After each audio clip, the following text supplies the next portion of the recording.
In the American way of death, we die surrounded by medical professionals. Our loved ones are often in hospitals, surrounded by doctors and nurses and surgeons and oncologists and more.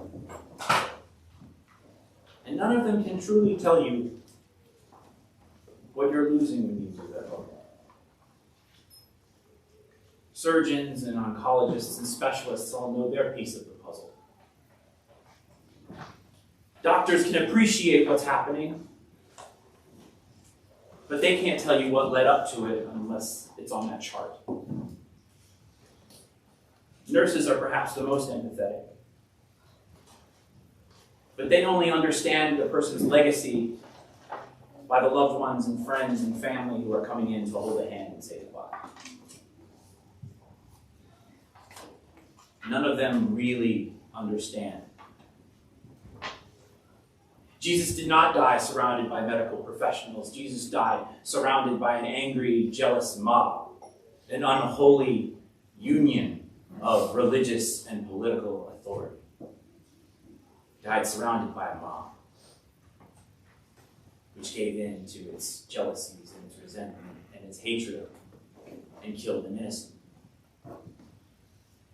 But in Mark's retelling, somehow a centurion, an example of Roman authority, the oppressor himself, stands opposite Jesus and, seeing the way in which Jesus breathed his last, confesses, truly, this man was God's son. What did that centurion see? They'd only spent a few hours together. Or if you believe some, the centurion at least knew of Jesus because he was garrisoned in the fortress in Jerusalem earlier that week.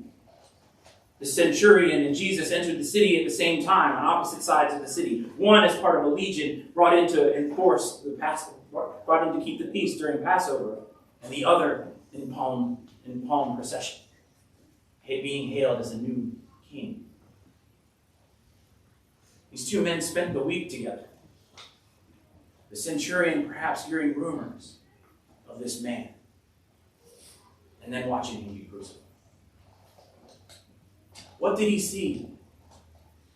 Did the centurion see something of what we heard in the first reading, the suffering servant from Isaiah? Did he see enough innocent and guilty people die to know which one was which? So that when he looked into Jesus' eyes and saw him breathe his last, he knew that an innocent had passed away. Or in observing Jesus, did he see that selflessness that Paul said to the Philippians? Did he see someone who was emptying himself? Someone who wasn't looking to defend himself, wasn't looking selfishly for some sort of angle to get out of what was going on, but accepted it, transcended it, was larger than it somehow. What did that centurion see? I ask because I want to see it too. I want very much not to look on a crucified Lord, but to look into the eyes of God's Son. To look and see, and not merely believe and intellectually assent in some sort of grand systematic theology, but know. But know, amid all of the resentment, all of the hatred, all of the violence of this world, God was here. And God still is here. I want to stare past all of it, through the anger and the resentment and the violence, to something holy and true. And even if I have to declare it at the foot of the cross to a bunch of people who don't believe, to say it. I want to see what the centurion saw. Because there was something about the way that Jesus died that convinced a centurion that Jesus was God's Son. And if we can see even just a glimmer of that, and maybe something about the way we live